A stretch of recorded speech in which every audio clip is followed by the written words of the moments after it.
오늘 우리에게 주시는 하나님의 귀한 말씀 누가복음서 6장입니다. 누가복음서 6장 20절에서 26절까지의 말씀입니다. 누가복음서 6장 20절에서 26절까지의 말씀.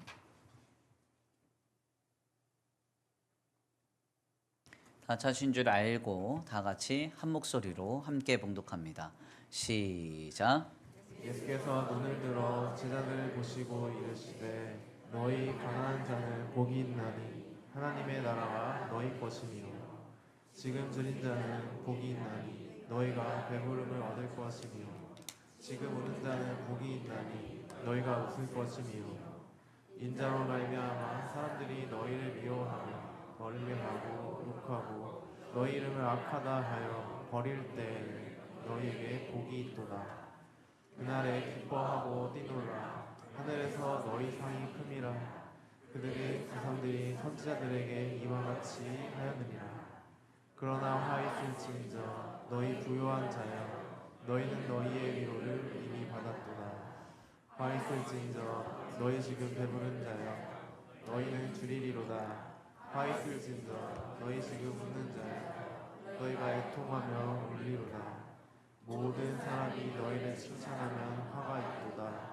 그들의 조상들이 거짓 선지자들에게 이와 같이 하였느니라. 아멘.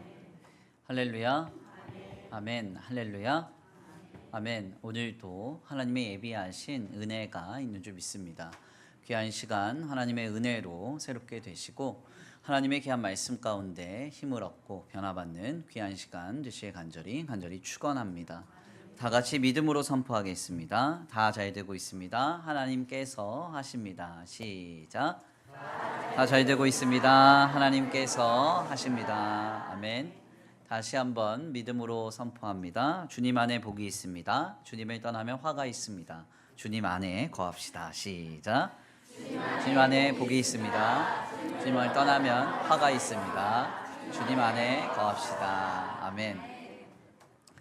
3분은 확실히 생기가 넘쳐서 네, 감사하네요. 네.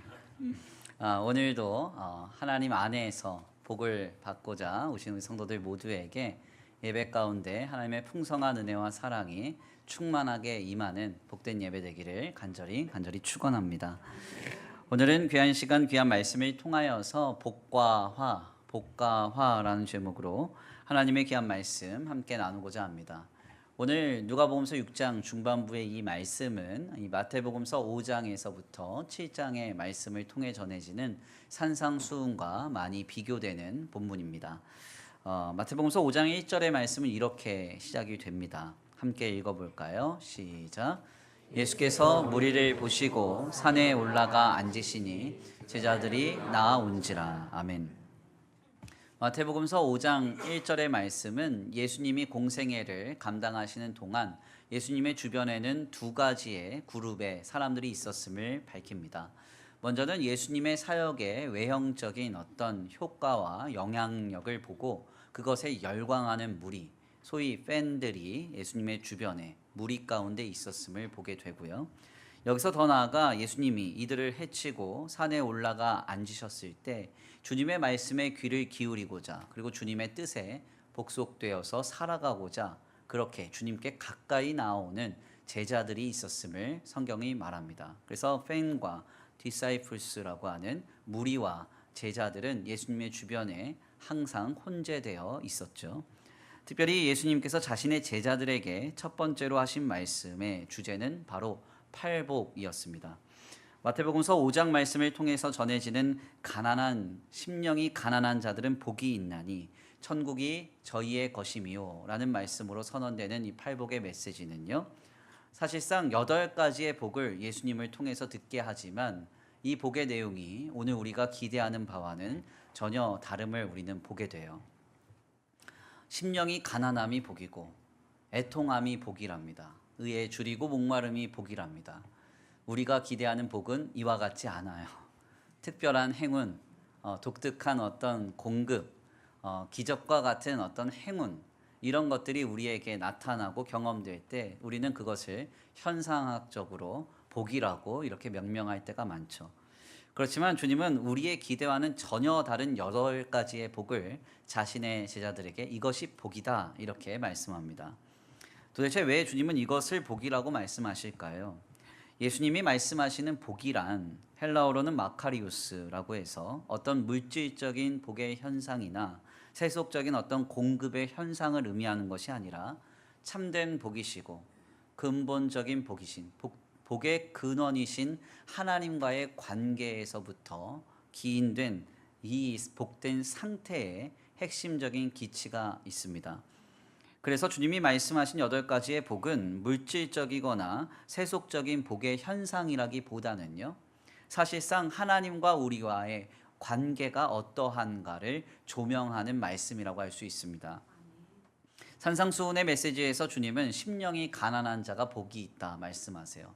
그리고 그들이 천국을 얻을 것이라고 말씀합니다.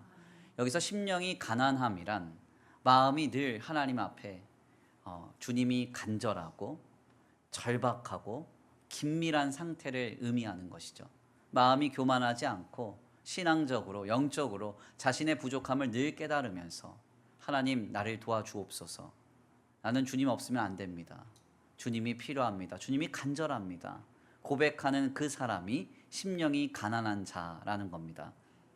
이러한 사람에게 천국이 임한다는 것은 죽어서 우리가 천국 갈 수 있다는 그 약속을 의미하는 바가 아니라 심령이 가난한 사람은 늘 하나님을 붙잡기 때문에 늘 하나님을 의지하고 신뢰하며 간절히 주님을 찾기 때문에 주님이 그의 삶에 찾아오셔서 그의 삶을 다스리는 역사가 이미 시작되었으며 그의 삶은 하나님이 다스리시는 세계 속에서 살아가다가 결국 마지막 날 영원한 천국을 소유하게 될 것임을 약속하는 내용이라고 할 수 있습니다. 이렇게 예수님은 팔복의 말씀을 통해서 애통하고 온유하며 의에 줄이고 목마르며 남을 위해서 긍휼을 베풀고 마음이 청결하며 화평을 이루고 의를 위하여 박해를 받는 이런 하나님과의 복된 관계 속에서 복된 상태를 이룰 때 진정한 하나님의 역사가 그들에게 펼쳐질 것을 약속하고 계십니다. 우리는 그래서 마태복음서 5장에서 7장까지의 말씀을 통해 전해지는 산상수훈으로 우리 자신을 다시 한번 돌아보게 되죠. 나는 지금 하나님 앞에 어떠한 상태인가? 하나님과 우리와의 관계는 어떠한가를 다시금 생각해 보게 되는 겁니다. 그런데 실상 비슷한 본문으로 보여지는 오늘 본문 말씀 누가복음서 6장의 말씀은 우리가 앞서 나눈 마태복음서 5장 말씀에서 전해지는 산상수훈의 메시지 그리고 그 내용과 결이 조금 다르다고 할 수 있습니다. 혹자는 마태복음서의 메시지를 누가복음서가 옮겨오는 과정에서 이 메시지가 오역됐다 이렇게 말하기도 하고요. 혹은 같은 예수님의 말씀을 보고 듣고 같이 기술하는 현장에서 서로 다른 의도를 반영함으로 다르게 기술되었다라고 주장하기도 합니다. 그렇지만 이것은 사실이 아니에요. 아멘입니까? 성경은 하나님의 성령의 감동으로 쓰여져서요. 무오한 하나님의 말씀이죠. 오류가 없습니다. 하나님께서 각각의 개별적인 사건과 개별적인 말씀으로서 이 마태복음서와 누가복음서의 말씀을 우리에게 전하고 있다고 우리는 본문을 해석해야 됩니다. 특별히 매우 명확하게도 그 근거는 오늘 본문 말씀 이전 말씀인 17절 말씀을 통해서 확인이 되는데요. 17절 말씀입니다. 우리 함께 다 같이 봉독합니다. 시작. 예수께서 그들과 함께 내려오사 평지에 서시니 그 제자의 많은 무리와 예수의 말씀도 듣고 병고침을 받으려고 유대 사방과 예루살렘과 두로와 시돈의 해안으로부터 온 많은 사람도 있다. 아멘. 우리가 마태복음서 5장 1절 말씀에서 우리 예수님이 말씀을 증거하신 장소가 어떻게 드러납니까? 산에 올라가 앉으시니 무리 가운데 제자들이 가까이 나아온지라. 그렇죠? 근데 오늘 본문 말씀을 보니까 주님이 그들과 함께 내려오사 평지에 서시니 그러니까 하나님의 말씀이 예수님을 통해서 증거된 장소가 다릅니다. 그러니까 각각의 개별적인 사건과 개별적인 말씀으로서 본문이 해석이 되어야 한다는 것이죠. 그래서 본문의 말씀은 소위 산상수훈이 아니라 평지수훈이라고 이렇게 명명되기도 합니다. 특별히 예수님께서 가르치시고 전하신 이 평지수훈의 특징은 실질적인 현재의 상태에 대한 메시지를 사회학적으로 고찰한다는 점인데요. 그래서 오늘 본문 말씀에서 증거되는 이 메시지는요, 하나님과 우리와의 관계처럼 눈으로 우리의 감각으로 인식되거나 혹은 우리에게 느껴지는 어떤 그런 개념이 아니라요, 실질적인 우리 개개인의 삶과 심령의 상태를 의미합니다. 오늘 본문 말씀에서 그래서 예수님이 교훈하시는 가난한 자가 복이 있다 할 때 가난함과 줄인 자가 복이 있다 할 때 이 줄임은 실질적인 가난함과 실질적인 줄임을 의미합니다. 그러니까 어떤 하나님 안에서 영적이고 신앙적인 차원의 줄임, 그래서 하나님 늘 배고파요 도와주세요, 가난함, 하나님 간절합니다, 주님이 필요합니다, 이런 의미가 아니라 주님은 실제적인 가난함이 복이 있다, 실제적인 굶주림이 복이 있다, 실제적으로 울고 많은 이들에게 비난을 당하거나 괄시를 당함이 복이 있다, 이렇게 말씀하고 계신 겁니다. 오늘 본문 말씀 20절에서 21절인데요. 우리 함께 다 같이 봉독합니다. 시작. 예수께서 눈을 들어 제자들을 보시고 이르시되 너희 가난한 자는 복이 있나니 하나님의 나라가 너희 것이며 지금 줄인 자는 복이 있나니 너희가 배부름을 얻을 것이며 지금 우는 자는 복이 있나니 너희가 웃을 것이며. 아멘. 우리가 오늘 본문의 말씀을 실질적인 상태로 인식하고 해석해 가면 말씀이 조금 받아들여지기가 어렵죠. 네. 사실 조금 마음이 불편하지 않으세요? 기왕이면 하나님의 자녀가 부유한 게 좋잖아요. 네. 아니에요? 네. 부자 되시길 축원합니다. 네. 기왕이면 굶주리는 것보다 배부른 게 좋잖아요. 하나님의 자녀가 배가 고파가지고 우리 목사님 먹지도 못했네, 이러면 뭐가 좋겠어요? 네. 근데 왜 주님이 굶주린 게 복이다, 가난한 게 복이다, 왜 울고 욕을 듣는 일이 복이다, 이렇게 말씀하고 계실까요? 사실 여기에는 예수님 당시의 사회적인 배경이 전제가 됩니다. 예수님 당시는 2000년 전이에요. 고대 사회입니다. 신문제 사회이고 더더군다나 지금 유대 공동체는 로마의 압제의 분봉왕 제도로 인해서 억압을 받고 있습니다.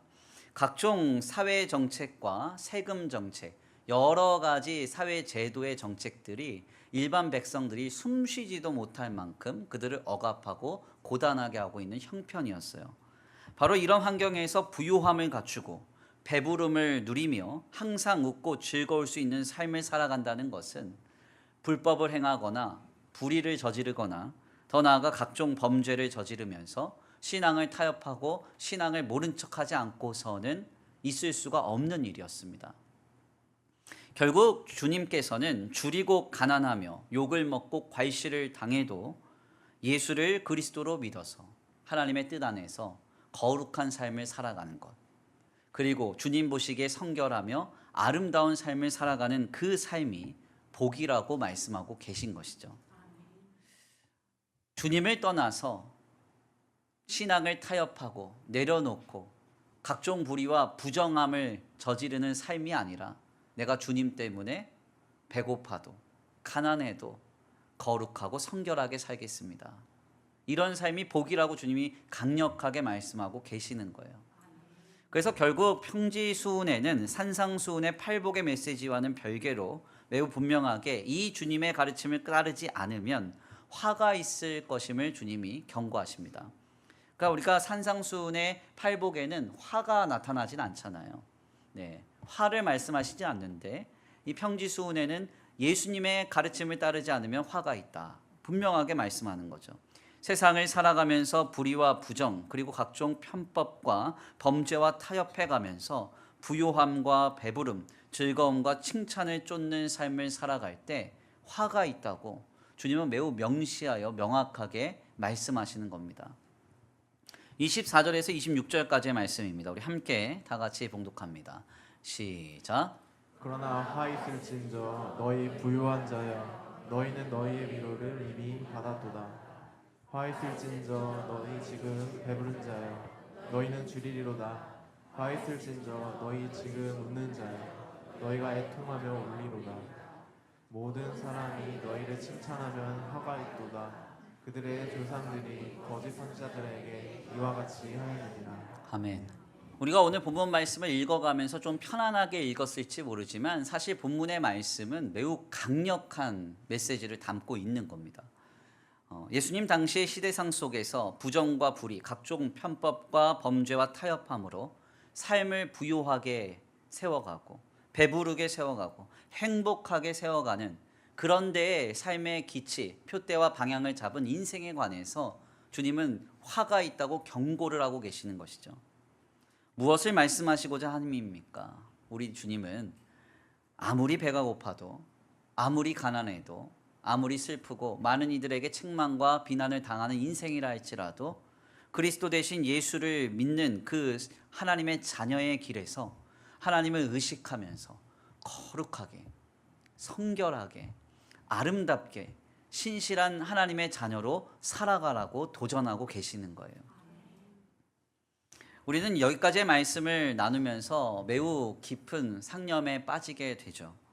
왜냐하면 우리가 처한 현실 속에서 이 세상은 우리에게 늘 부요함을 동경하게 만들기 때문입니다. 아침에 일어나서 TV를 켭니다. CF가 나와요. 아파트 광고가 나옵니다. 살고 싶은 집이 나와요. 살기 싫은 집이 나와요. 살고 싶은 집이 나와요. 네. 그리고 또 차가 막 선전이 나옵니다. 타고 싶은 차가 나와요. 타기 싫은 차가 나와요. 타고 싶은 차가 나오죠. 세상은 끊임없이 우리에게 더 가져라, 더 소유하라, 더 배부르라고, 더 행복해지라고, 그리고 남들이 동경하고 인정하며 찬사를 보낼 법한 그런 삶을 구축하라고 우리에게 끊임없이 우리에게 신호를 보내고 우리를 자극합니다. 결국 우리는 이러한 방향에서 바로 그 세상이 보여주는 삶을 이룩하기 위해서 오늘을 성실하게 하루하루 살아가고 있죠. 특별히 이러한 세상의 기치는 이를 이루기 위해서 모든 수단과 방법을 다 동원해도 괜찮다라고 말합니다. 하물며 신앙의 요소조차 잠깐 내려놔도 괜찮다. 네. 하나님을 믿는 신앙의 길에서 신실함과 정직함 잠깐 내려놔도 괜찮다. 왜? 내가 좀 더 배부르기 위해서, 내가 좀 더 부요하기 위해서, 내가 좀 더 행복하고 내가 조금 더 남들이 보기에 인정하고 칭찬받을 삶을 살아가기 위해서는 잠깐 모든 것으로 타협해도 괜찮다. 이렇게 우리를 미혹해요. 여기서 더 나아가 어떤 이는 누군가보다 더 부요하기 위해서 남을 짓밟고 일어서거나 누가 뭐라고 하든지 나와 내 가족이 배부르고 행복하면 그만이라고 생각하면서 그냥저냥 살아가는 사람들이 나타나죠. 우리는 이러한 데서 돌아서야 합니다. 아멘입니까? 왜 이렇게 되는가? 세상이 주는 비전, 소위 세상 나라가 주는 비전에 그의 마음과 생각이 완전히 빠져 있기 때문에 그래요. 세상 나라가 주는 비전에 우리의 마음과 생각이 몰입되어 있으면 우리의 오직 유일한 관심은 부요함, 배부름, 행복이라고 명명된 쾌락, 남들의 인정이나 칭찬, 여기에만 우리의 모든 것을 맞추게 되죠. 결국 이것이 우리를 목을 쥐고 이리저리로 끌고 가는 그런 일로 나타납니다. 분명히 더 가졌는데 더 가지라고 해요. 충분히 배부른데 더 배부르라고 해요. 충분히 인정할 만한데 더 인정받으라고 해요. 충분히 행복한데 더 행복해야 된다고 얘기합니다. 이것을 요한계시록서는 큰 음녀 바벨론이라고 상징하죠. 큰 음녀 바벨론이 성도가 하나님 앞에 서는 그날까지 그들의 신앙을 이리저리로 흔들고 배교하게 만든다는 겁니다. 크다, 큰, 부요하다는 거예요. 부요함을 추구하라는 겁니다. 음녀다, 쾌락적이라는 거예요. 쾌락이라는 말이 한국어로는 부정어에 가까운데 사실 이거 긍정적으로 말하면 행복이라는 말입니다. 행복하기 위해서는 신앙도 믿음도 잠깐 내려놓고 타협해도 된다는 거죠. 잠깐 다 내려놓으라는 거예요. 바벨론, 가장 화려한 문명을 보여주면서 동경하게 만듭니다. 남들이 인정하고 칭찬했으면 좋겠다. 그리고 남들이 내 삶을 부러워했으면 좋겠다. 이런 마음이 깔려 있는 것이죠. 이 세상 나라의 비전에 마음과 생각을 빼앗겨 살아가는 사람들에게 우리 예수님 말씀하세요. 뭐라고 말씀합니까? 화가 있으리로다. 화가 있다는 겁니다. 하나님 나라의 비전을 품은 사람들은 이러한 길에 서지 않아요. 가난하고 굶주리며 슬피 울어야 하고 때때로 비난과 책망을 받는다 할지라도 이들의 기준은 지금 내가 서 있는 삶의 자리의 형편이나 조건이 아닙니다. 네. 무엇이 조건이에요? 내가 지금 하나님 앞에 거룩한가? 내가 지금 하나님 보시기에 아름다운 삶을 살아가고 있는가? 주님이 인정할 만한 내 인생인가? 여기에 우리의 기준이 있습니다.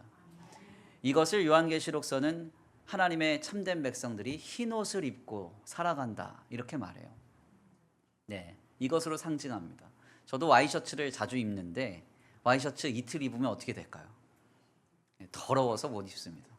매일매일 빨아야 돼요. 네. 하나님 앞에서 정말 내가 거룩하고 성결한가? 이게 중요하지. 사람이나 세상이나 물질적인 가치로 내가 어떻게 평가를 받고 판단받느냐, 어떻게 나타나느냐, 이게 중요한 게 아니라는 거예요. 더 나아가 요한계시록서는 하나님의 백성들은 하늘로부터 온 것을 품으며 살아간다. 이렇게 상징합니다. 땅으로부터 기어나오거나 바다로부터 기어나온 거는 보지 말라는 거예요. 예, 하나님께로부터 온 그것을 기준 삼는 인생이 되어야 한다고 말하고 있습니다. 지금 우리 주님은 이 하나님 나라의 비전을 가지고 혹여 가난하고 굶주리며 슬피 울고 비난과 책망을 받는다 할지라도 주님 앞에서의 거룩함, 성결함, 신실함, 아름다움을 지켜가는 인생에 관해서 매우 분명하게 약속하고 계세요. 뭐라고 말씀합니까? 복이 있으리라. 복이 있다는 겁니다. 오늘 우리는 우리 스스로를 다시 한번 돌아봐야 돼요. 오늘 우리는 어떠한 인생을 살아가고 계시나요? 우리의 인생에 가장 강력하게 역동하는 그 원동력이 세상 나라의 비전입니까? 조금 더 부유하기 위해서, 크기 위해서, 조금 더 행복하기 위해서, 쾌락적이기 위해서, 기쁨을 누리기 위해서, 조금 더 많은 이들에게 동경을 받고 찬사를 받기 위해서, 여기에 우리의 인생이 집중되나요? 아니면 내가 오늘도 흰 옷을 입고 하나님이 기뻐하시는 인생을 살아가기 위해서 오늘을 살아가고 계십니까? 세상 나라의 비전이 아니라 하나님 나라의 비전을 품고 살아가셔야 한다는 거예요. 제가 죄송한 말씀이지만 목회를 하면서 우리 성도들의 면면을 가만 지켜보면 우리는 우리의 이해나 이익에 지나치게 예민할 때가 많습니다. 그래서 내 어떤 이익 추구하는 거 혹은 누군가가 나한테 손해를 미치면 정말 힘들죠. 같은 조건에 같은 상황에 채용이 됐어요. 그런데 같이 일을 하는데 한 사람이 나보다 일을 좀 덜 하는 것 같아요. 그럼 어떤 마음이 들어요? 화가 나, 화가. 예. 그냥 같이 고용돼서 같은 상황에 일을 하는데 저 사람이 일을 좀 덜 하면 화가 나요. 그리고 그런 상황이면 내가 뭔가를 좀 더 얻어야 내 마음이 편해요. 이게 우리 안에 자리 잡고 있죠. 희한하게도 우리는 누군가의 이해나 이익에 매우 민감하게 경계하고 시기하는 습성도 있습니다. 어떤 이가 어떤 성취를 얻거나 이익을 얻게 되었다고 할 때도 심각하게 배 아파하죠. 그래서 오늘 우리말에도 사촌이 땅을 사면 어때요? 배가 아파요. 네, 배가 아파요. 왜 이런 일이 벌어지느냐? 그냥 지금 내 삶이 전부인 거예요. 이 땅에서의 삶이 전부인 거예요. 이 삶이 어떻게 비춰지고 나타나고 어떻게 비교되느냐, 여기에 우리의 마음이 몰입되어 있는 겁니다. 이것은 주님의 교회나 성도들 간에도 동일하게 나타나죠. 교회가 부흥하고 성장해 간다는 것, 우리 교회 성도들이야 기쁘고 감사한 일일 수 있겠지만 이것을 지켜보는 타자들의 입장에서 어떠할까요? 다 기뻐할까요? 저는 교회 안팎으로 모두가 다 기뻐하지 않는 현장을 자주 봤습니다. 한 13년 이제 목회를 해오면서 하나님의 교회가 성장하고 부흥하면 모두가 다 기뻐해 줄 것 같죠. 같은 성도인데 어차피 하나님 나라 함께 이뤄가는 거잖아요. 그렇지 않아요. 교회 안에도 시기와 분쟁이 있고 교회 밖에도 시기와 분쟁이 있고 뒷말이 많아요. 그래서 우리 성도님들은 주님의 교회가 좋은 교회로 이루어지기 위해서는 주님의 교회를 위해서 기도를 많이 하셔야 됩니다. 팔짱을 딱 끼고 우리 교회는 뭐 내가 아무것도 안 해도 잘 되네, 전도도 안 해도 잘 등록하고 그러네, 이러시면 안 돼요. 뭐 교역자로부터 장로님들, 그리고 교회 수많은 우리 사역하시는 모든 봉사자들 위해서, 성도들 위해서 기도를 많이 해주셔야 됩니다. 한 성도가 들어온다는 것은 자기의 세계를 가지고 들어오는 거예요. 그렇죠?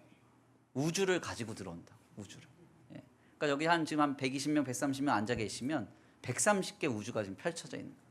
얼마나 문제가 많겠어요? 얼마나 다르겠습니까? 얼마나 서로 충돌하겠어요? 여러 가지 상황 속에서 주님의 교회를 위해서 기도를 많이 해주셔야죠. 예, 성도들 안에서도 마찬가지입니다. 구역 모임을 딱 했어요. 구역 모임을 했는데 한 구역원이 기도 응답을 받았어. 막 신이 나서 막 간증을 합니다. 이런 문제가 있었는데 하나님 해결해 주셨다고. 들으면 어때요? 막 내일처럼 기뻐요? 네. 네, 아멘 해주셔서 감사하네요. 처음 나왔어. 1, 2, 3부 중에 3부에 처음 나왔어. 네. 기쁜 것도 한두 번이지. 그분이 계속 얘기해. 만날 때마다. 어때요? 꼴 보기 싫어. 꼴 보기 싫어. 참 재밌는 것은 이게 이제 서로 바뀌잖아요, 입장이. 그래서 내가 응답을 받은 걸 말하잖아요. 10번, 20번 말해도 감격이 그치질 않아요. 막 5년 전, 10년 전 기록까지 꺼내가지고 얘기하기 바빠요. 무슨 이야기인가 하냐면, 오늘 우리가 희한하게도 나의 기쁨, 나의 행복은 지나칠 정도로 내가 거기에 참여하려고 하고 내가 그걸 이루려고 하는데, 남의 기쁨이나 어떤 남의 이익에는 지나칠 정도로 시기하거나 견제를 한다는 겁니다.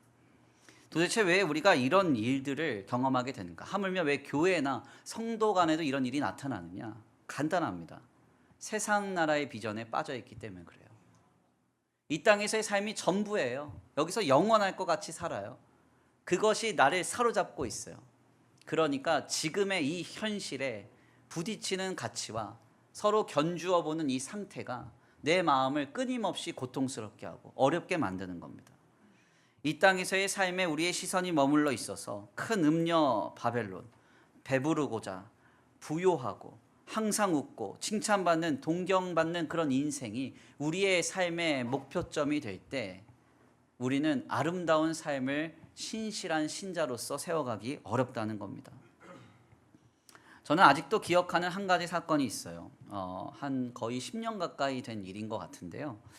일전에 이제 한 딸이 이제 모야모야병이라는 걸 걸려서, 그러니까 모야모야병 혹시 아시는지 모르겠는데 희귀병입니다. 이게 뇌혈관 질환인데 머릿속에 시한폭탄을 가지고 살아가는 인생이에요. 그래서 이런 병에 걸리면 어떤 일도 못합니다. 왜냐하면 스트레스를 받으면 뇌압이 올라가기 때문에, 뇌압이 올라가면 그 꼬여진 심혈관 중에 몇 가지가 터져요. 그럼 바로 뇌졸중이 오는 겁니다. 그래서 이런 희귀병을 가지고 있어서 이 가게가 어려우니까 그 엄마가 이제 호떡 장사를 하면서 가정을 이뤄가고 있었습니다. 근데 이분이 저에게 등록을 한 거예요. 그분이 파시는 호떡이 참 맛있었습니다. 저는 호떡을 별로 안 좋아했지만 저희 어머니가 되게 좋아합니다. 그래서 한 번씩 이제 먹으면 맛있었어요. 맛있으니까 장사가 잘 됐죠. 그래서 이제 장사를 막 하는데 느닷없이 장사가 잘 되니까 어떤 분이 계속 민원을 넣습니다. 민원을 계속 넣어서 여기서 노상에 장사하는 거 불법이니까 어떻게 해달라고. 근데 이제 동주민센터도 사실은 이제 개개인들의 상황과 형편을 잘 반영해요. 그래서 이것을 좀 유야무야 잘 넘어가 주려고 합니다. 근데 이 민원인이 악성 민원인이었어요. 계속 넣는 겁니다, 민원을. 결국에는 이분이 그 자리에서 쫓겨나게 됐죠. 참 희한한 점은 그분이 그 자리에서 쫓겨나자마자 바로 어떤 과일 장수분이 나타나서 그 자리를 차지하고 장사를 하기 시작했어요. 아무튼 그러다가 이분이 도저히 장사할 곳이 없으니까 형편이 좀 안타까워서 우리 교회 성도 중에 한 분이 우리 교회 당시 이제 운영위원회에 이렇게 요청을 했습니다. 우리 교회 주차장이 주중에 매일 비어 있는데 한쪽 편의 노상에서 장사를 좀 하면 안 되냐고 그렇게 얘기를 했습니다. 그러니까 우리 성도님들이 정말 착해요. 예, 담임 목사님 닮아서 그런 거. 물론 이건 농담이에요. 아무튼 그래서 그때 이제 이 일이 통과가 됐습니다. 그래서 주차장 한 켠에서 일정한 주중 시간에 장사를 하게끔 배려를 해주자 이렇게 이야기가 됐는데, 이번에는 옆 건물 주인이 난리가 났어요. 그때 당시에 이 건물에 입점한 커피숍이 장사가 잘 안 됐습니다. 월세를 내기에도 힘드셨대요. 그러다 보니까 이분이 월세도 없이 우리 교회 주차장에서 노상에서 장사를 하는 이 꼴을 보기가 싫었던 겁니다. 그래서 건물주한테 아주 강력하게 항의를 했어요. 그래서 건물주가 저희 교회에 항의를 했습니다. 만약에 그런 일이 벌어지면 신고도 할 거고 교회도 고발할 거다. 네, 그래서 결국에는 이 일이 처리가 될 수가 없었어요. 그분은 여기저기 쫓겨나서 여기저기 떠도시다가 결국은 다른 지역으로 이사를 가셨습니다. 제가 이 과정을 좀 지켜보면서 상당히 좀 마음이 불편했어요. 참 희한하죠. 도대체 왜 우리가 이렇게 됐을까? 예, 꼭 내가 아니더라도 누군가가 잘 되면 안 되는 일인가요? 네, 어떻게 생각하세요? 꼭 나와 내 가족이 이익이 없어도 누군가의 삶이 살아갈 수 있도록 아름답게 세워진다면 그것이 참 가치 있는 일이 아니겠습니까? 왜 우리는 우리 자신의 이해나 이익에는 그토록 예민하면서 왜 품이 넓은 마음으로 누군가를 받아들이고 누군가의 삶을 섬기는 일에 왜 이렇게 인색해지는가? 그 이유는 간단해요. 가만 살펴보면 예수님의 말씀에 그 지적점이 있어요. 부요함에, 배부름에, 기쁨과 찬사에 젖어가는 그 삶. 젖어서 살아가는 그 삶. 그것이 마땅하게 내 삶의 중심을 사로잡고 있는 겁니다. 내가 크고 화려하며 쾌락적으로 내 삶을 구축하는 데는 수단과 방법을 가리지 않지만 나와는 전혀 상관없는 이가 이익을 보거나 어떤 유익이 있다면 내 마음이 불편해지는 것이죠. 저는 우리 교회 성도들이 이 세상 나라의 비전을 버리고 하나님 나라의 비전을 가지고 살아갈 수 있게 되기를 원합니다. 우리의 삶은 하나님이 시작하셨고 하나님이 살아가게 하시고 하나님이 마치실 거예요. 그럼 그 마치는 그 순간에 영원한 하나님의 생명으로 옮겨져서 주님과 함께 더불어 살아갈 그날이 기다리고 있음을 생각해 보면 오늘의 삶은 여정이잖아요. 그 삶을 향한 여정이라고요. 그러면 받아주지 못할 일이 뭐가 있어요? 조금 손해봐도 좀 괜찮지 않아요? 네, 좀 이해해도 되잖아요. 아멘 좀 세게 해주세요. 네. 저는 우리 교회 성도님들이 하나님 나라의 비전을 품고요, 좀 품이 넓은, 마음이 따뜻한 그런 성도님들이 되셨으면 좋겠습니다. 그래서 수원 지역에서 소문났으면 좋겠어요. 저 교회 다니는 분들은, 수원 천성교회 다니는 분들은 마음이 따뜻해. 예, 품이 참 넓어. 네, 벌써 소문이 났는지도 몰라요. 네.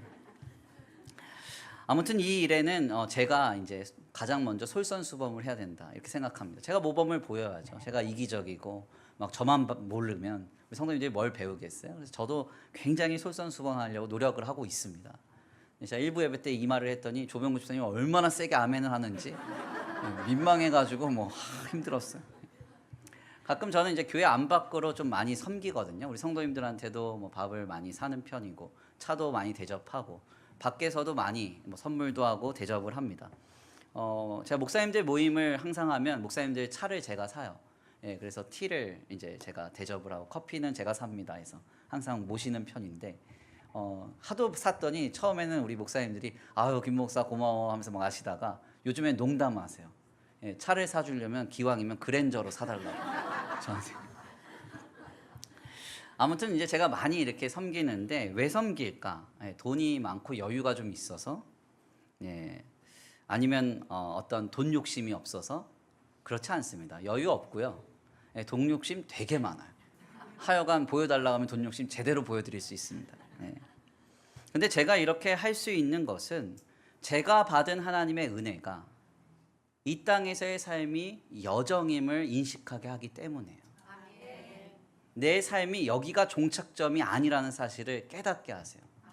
하나님의 은혜가 우리에게 모든 것이 지나 주님 품에 안길 그날을 준비하는 삶으로서 오늘을 살아가게 하는 것이죠. 우리는 부요하기 위해서 오늘을 살아가는 사람들이 아닙니다. 배부르기 위해서 오늘을 살아가는 사람이 아니에요. 누군가에게 칭찬받고 기쁨과 행복을 누리기 위해 삶을 영위하는 존재가 아닙니다.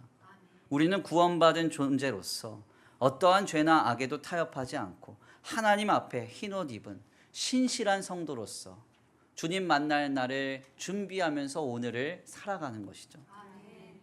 문제는 이러한 삶이 우리의 힘이나 능력이나 고집으로 사라지는 것이 아니라는 겁니다. 앞서 말씀을 드렸지만 저도 못합니다. 뭐가 없으면? 은혜가 없으면. 하나님의 은혜가 이 삶을 가능하게 하는 거예요. 성 어거스틴은 그의 책인 은총과 자유의지라고 하는 자유의지에 관하여라고 하는 책에서 이런 말을 우리에게 전합니다. 주가 우리 안에 일하심으로 감화하시기에 우리는 선한 의지를 갖는 것이다. 아멘입니까? 하나님이 내 안에 감화감동하셔서 내 안에 선한 의지가 생겨나는 거예요. 그리고 우리가 선한 의지를 가질 때 주님이 우리와 함께 일하심으로 그것은 완성된다. 아멘. 우리 안에 시작하신 이도 하나님의 은혜고 감당하게 하신 것도 하나님의 은혜고 그 은혜로 완성이 된다는 것이죠. 그러므로 우리 성도들은 항상 기도해야 됩니다. 하나님 은혜를 내려 주옵소서. 세상의 부요함이 우리를 쥐고 흔들려고 합니다. 주님 내게 은혜를 내려 주옵소서. 줄이지만 거룩하기 때문에 기뻐할 수 있는 은혜, 가난하지만 성결하기 때문에 감사할 수 있는 은혜, 비난받고 슬피 울 때가 많지만 주님이 기뻐하시는 인생이기 때문에 만족할 수 있는 그 은혜, 그 은혜가 내 안에 충만케 되기를 원합니다. 은혜를 사모하며 주님의 은혜를 구해야 하는 것입니다. 특별히 이 은혜는 오늘 우리로 하여금 인생의 결국을 보게 하는 시야를 열어줍니다. 오늘 본문 말씀의 구조가 굉장히 좀 독특해요. 주님이 실제적인 우리의 상태를 보고 복을 말씀하셨잖아요. 그리고 믿음을 타협하고 불의와 부정에 서 있는 사람들에게 화를 말씀하시잖아요. 이 복과 화 이 사이에 놀랍게도 주님은 결산의 날이 있음을 말씀하십니다. 23절 말씀인데요. 우리 함께 다 같이 봉독합니다. 23절 말씀 시작. 그날에 기뻐하고 뛰놀라 하늘에서 너희 성이 큼이라. 그들의 조상들이 선지자들에게 이와 같이 하였느니라. 아멘.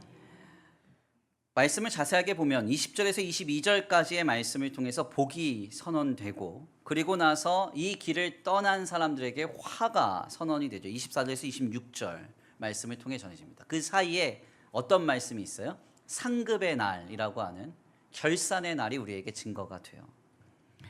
주님께서 우리에게 은혜를 주셔서 하나님 앞에 믿음을 타협하지 않고 신앙의 신실한 길에 서는 그런 사람에게 복된 길이 열려지는데 그 삶은 상급의 날을 바라보면서 오늘을 살아가게 하는 역사로 나타나게 된다는 것이죠.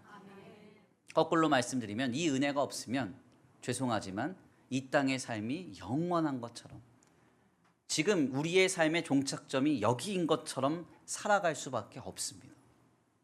오늘 이 주일 아침에 하나님의 은혜로 충만케 되기를 간절히 축원합니다. 우리의 삶의 종착점이 여기가 아니에요. 주님 앞에 서는 날이 있어요. 결산의 날이 있다고요. 상급의 날이 있다고요. 그날을 준비하는 여정으로 오늘을 살아가시기를 간절히 축원합니다. 크고 화려하며 쾌락적인 세상 나라의 비전을 버려버리시고 가난하더라도 거룩한 삶, 굶주리더라도 성결한 삶, 비난과 슬픔이 있더라도 주님 보시기에 합당한 하나님 나라의 비전을 품은 삶을 살아갈 수 있는 저와 우리 성도들 모두가 되시기를 간절히 축원합니다. 귀한 말씀을 정리하겠습니다. 제가 얼마 전에 식탁에서 저희 아내랑 밥을 먹으면서 이런저런 이야기를 하다가 제가 답답함을 호소했던 적이 있어요. 제가 이런 말을 했습니다. 제발 부탁인데 우리 기성세대들이 책임지지 않을 말을 안 했으면 좋겠다. 이런 말을 했어요. 기성세대들이 어쩌려고 우리 오늘과 같은 이 문화와 정신을 젊은 세대들에게 물려줬는지 전 잘 모르겠습니다. 제가 가만 보니까 믿는 크리스찬 가정에서도요. 자녀들한테 이런 얘기를 한대요. 너 하고 싶은 거 다 하면서 살라고. 네. 엄마 아빠는 고생했는데 넌 고생하지 말고 너 하고 싶은 거 다 하면서 살라고. 이런 무책임한 말이 어디 있습니까? 예, 신앙의 가르침이 아니에요. 신앙은 젊을 때 주를 위해 힘써 일하라. 이게 신앙의 가르침이에요. 왜? 우리의 인생은 여기가 종착점이 아니라 주님 나라에 가는 여정과 과정이기 때문에. 제가 한 40대쯤 되면 제 은사님이 한 분인데 저한테 그러시더라고요. 제가 30대 초반에 김 목사 한 40쯤 되면 여기저기서 부고 소식이 많이 들려올 거야. 당황하지 마 그러시더라고요. 제가 이제 곧 한국 나이로는 40 됐고 예, 만으로는 이제 한 살 남았는데 부고 소식이 들려오는데요. 나이가 많고 적음이 없어요. 예, 황당합니다. 네.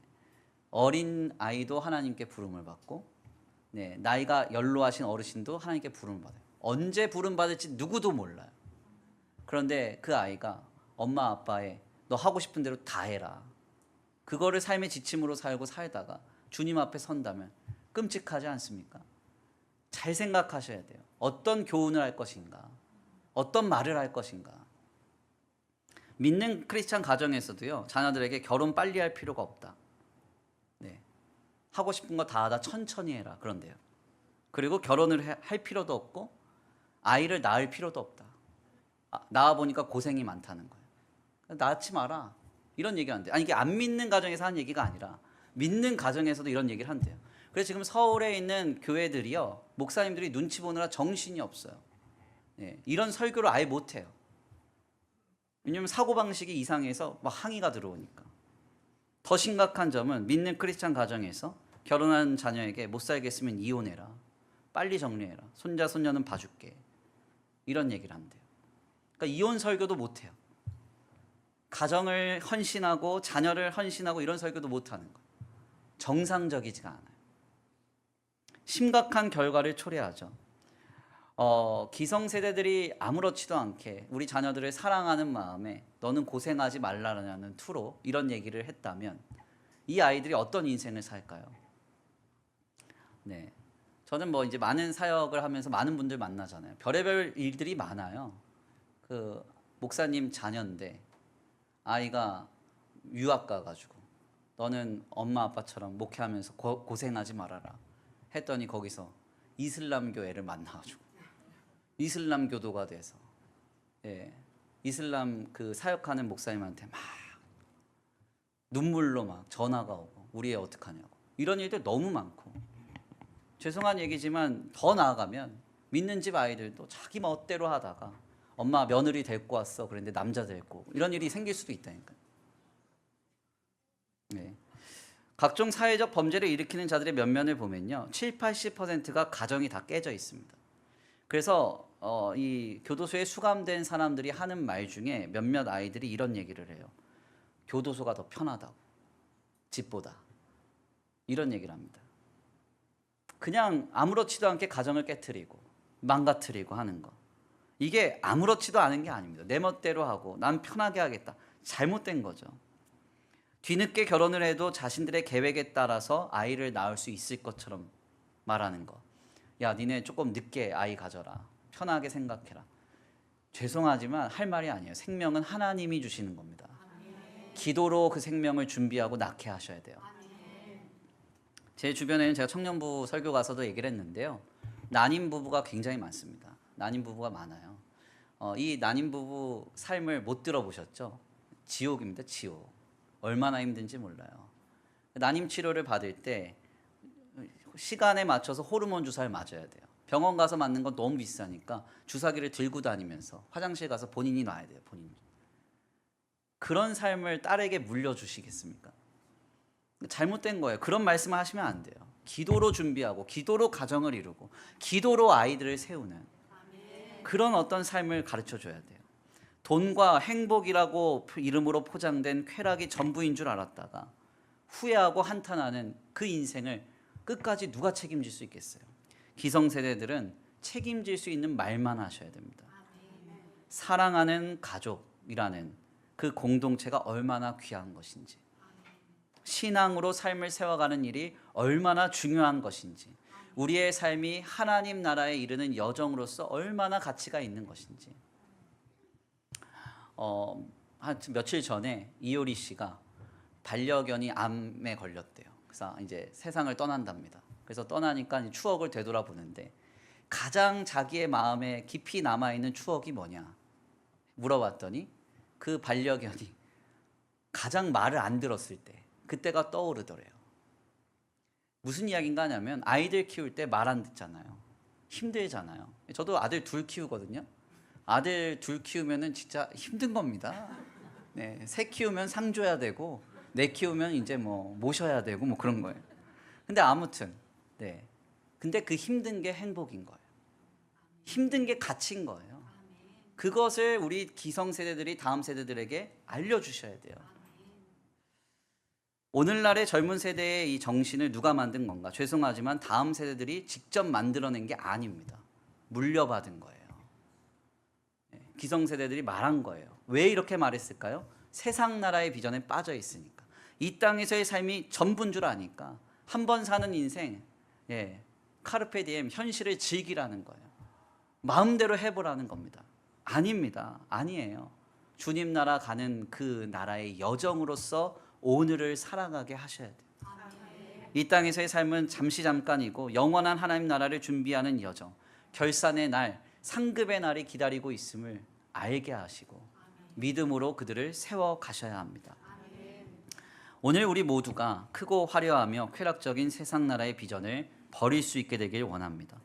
가난하더라도 거룩한 삶, 굶주리더라도 성결한 삶, 비난과 슬픔이 있더라도 주님 보시기에 합당한 삶. 그래서 흰 옷을 입고 오늘을 살아감에 대한 자긍심과 자부심을 가지고 하나님 나라의 비전을 품은 성도로서 오늘을 승리하실 수 있는 저와 우리 성도들 모두가 되시길 간절히 축원합니다.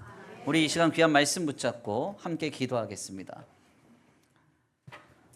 찬양의 가사를 생각하시면서 함께 고백하겠는데요. 나 지금은 비록 땅을 벗하며 살지라도 우리는 하늘을 디디며 삽니다. 저 하늘에 우리의 소망이 있습니다. 그 나라에 이르도록 우리의 믿음을 세워가고 하나님 나라의 비전을 품고 살아가겠습니다. 결단하는 우리의 고백이 되길 원합니다.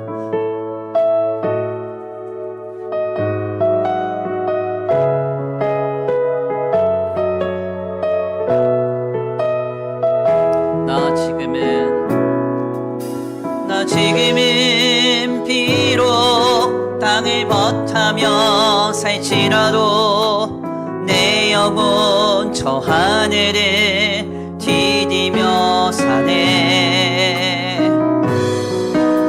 내 주님 계신 눈물 없는 곳, 저 하늘에 숨겨둔 내 소망 있네. 보고픈 얼굴들, 그리운 이름들 많이 생각나. 때로 가슴 터지도록 기다려지는 곳, 내 아버지 너른 품 날 맞으시는 저 하늘에 쌓아둔 내 소망 있네. 주님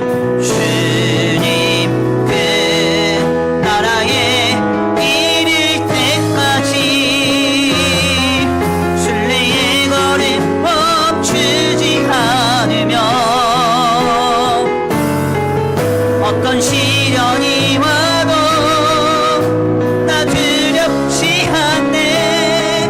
주와 함께 걷는 이 길에 나 지금은 비록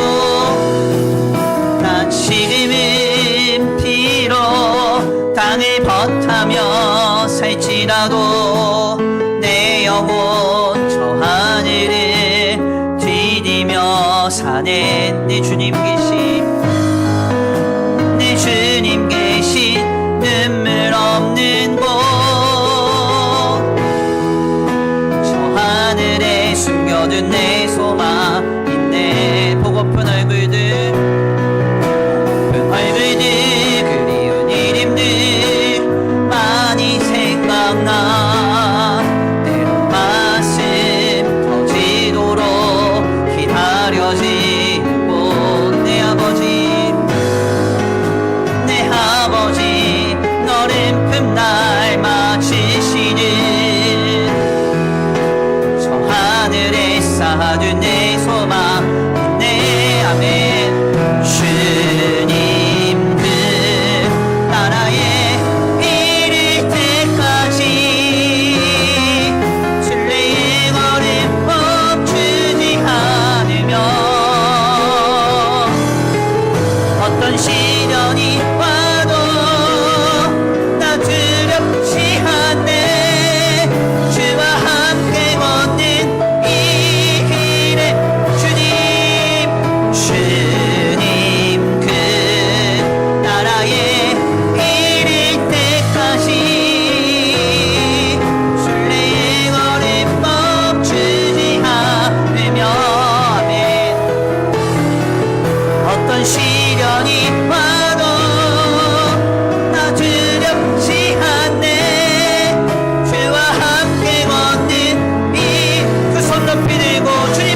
기도합니다. 하나님, 오늘 우리가 어떤 비전을 품고 우리의 삶을 영위하고 있습니까?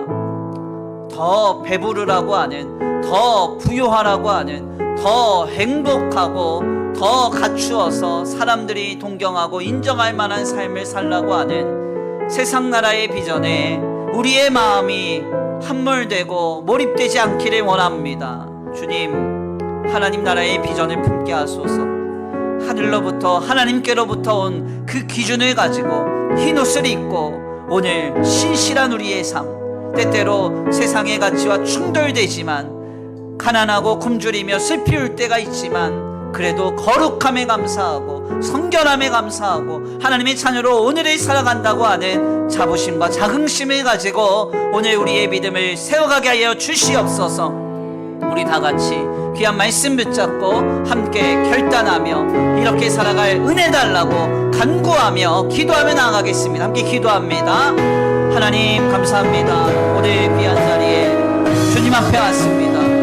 하나님, 세상 나라의 비전이 아니라 하나님 나라의 비전을 품고 살아가기를 원합니다. 그리고 화려하며 쾌락적인 그 가치가 나를 주시고 흔들려 할 때 아니라고 하나님께로부터 온 하나님 나라의 성결함과 거룩함과 정직함과 신실함과 아름다움을 기준 삼아 살아가겠다고 주님 결단하기를 원합니다. 결단할 수 있는 힘을 주십시오. 결단할 수 있는 능력을 주십시오. 하나님의 은혜가 우리를 완전히 사로잡아서 이 땅에서의 삶이 우리의 삶의 종착점이 아니라 하나님 나라의 영원한 삶이 있음을 믿고 바라면서 오늘을 믿음으로 세워갈 수 있는 우리의 중심이 우리 가운데 이루어지게 하여 주시옵소서. 오 하나님, 거부할 수 없는 압도적인 하나님의 은혜가, 거부할 수 없는 압도적인 하나님의 은혜가 내게 임하기 원합니다. 주님, 내게 은혜를 베풀어 주시옵소서.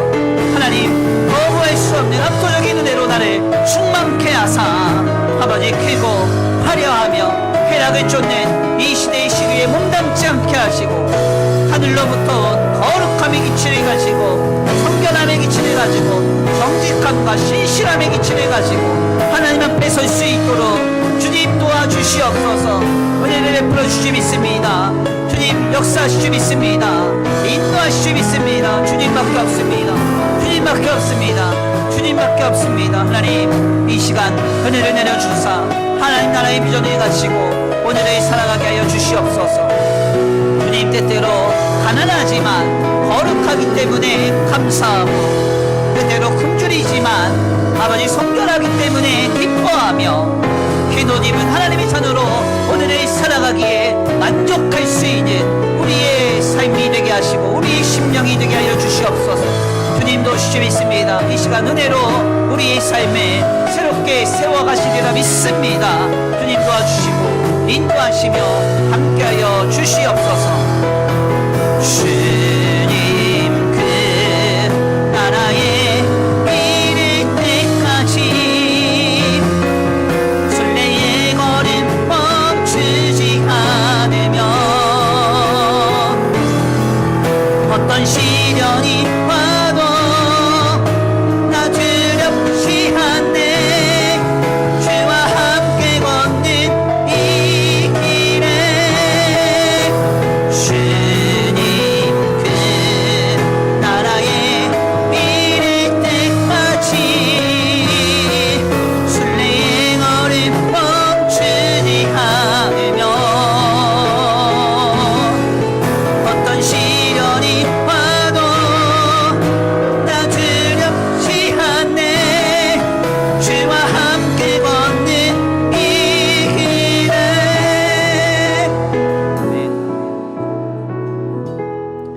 하나님 감사합니다. 오늘 귀한 자리로 주님 인도하여 주셔서 오늘 우리가 복된 길에 서 있는지 화를 당해야 하는 길에 서 있는지 말씀을 통하여 다시금 생각해 보게 하시니 감사합니다. 주님, 그렇습니다. 세상이 무엇라 말하든지 더 부요하라, 더 배부르라, 더 행복해라, 더 많은 사람들에게 인정과 찬사를 받으라 라고 하는 그 세상 나라의 비전에 우리의 마음이 빼앗기지 않기를 원합니다. 오직 하나님의 자녀로서 오늘 내 삶의 형편과 상황이 어떠하든지 흰옷을 입고 주님 앞에 주님이 기뻐하시는 신실하며 정직하며 아름다운 삶을 살아가고 있다는 그 사실 하나만으로 우리의 삶에 자긍심을 갖고 우리의 삶을 아름답게 세워갈 수 있는 우리의 믿음이 되기를 원합니다. 주님, 이러한 길에 설 수 있는 은혜를 내려 주시옵소서. 내 힘으로 불가능하고 내 감각으로는 할 수 없는 일이오니 주여 내게 은혜로 힘을 주사 능력을 주사 주여 가난하더라도 거룩하기 때문에 기뻐하며 굶주리더라도 성결하기 때문에 감사하고 오늘 흰옷을 입고 하나님의 자녀로 살아간다는 그 사실 하나만으로 만족할 수 있는 우리의 심령과 삶이 되도록 이 시간 은혜를 우리 가운데 내려 주시옵소서. 오늘 귀한 주일 하나님 앞에 예배하고 돌아갑니다. 한 주간의 삶을 주님께 의탁하오니 우리의 영과 육과 혼을 주님 지켜보아여 주셔서 그 어떤 악한 것도 틈타지 않게 하시고 하나님께 보호하심을 힘입어 주님 보시기에 거룩하고 신실하며 아름다운 삶을 한 주간 살아낼 수 있도록 주님 복 내려 주시옵소서. 이 시간 주님 앞에 또한 기도합니다. 귀한 예물 주님 앞에 드리오니 이 예물 드려진 손길 위에 복의 복을 더하여 주시옵시되 간절히 원하옵기는 주님 이 예물이 쓰여지는 곳곳마다 영혼과 생명이 살아나게 하시고 하나님의 나라와 주님의 복음을 위하여 쓰임받는 거룩한 예물 되게 하여 주시옵소서. 주님 쓸 것을 쓰지 아니하고 생명과도 같은 물질을 주님께 신앙 고백으로 먼저 드립니다. 하나님 주님 이 귀한 손길과 헌신의 마음을 받아주시고 아버지 모두가 다 힘들다고 하는 이 시국 가운데 흉년 가운데서도 백배의 결실을 얻었던 이삭의 그랄의 축복이 우리 성도들의 가정과 생업 위에 30배, 60배, 100배로 공급되게 하여 주시옵소서.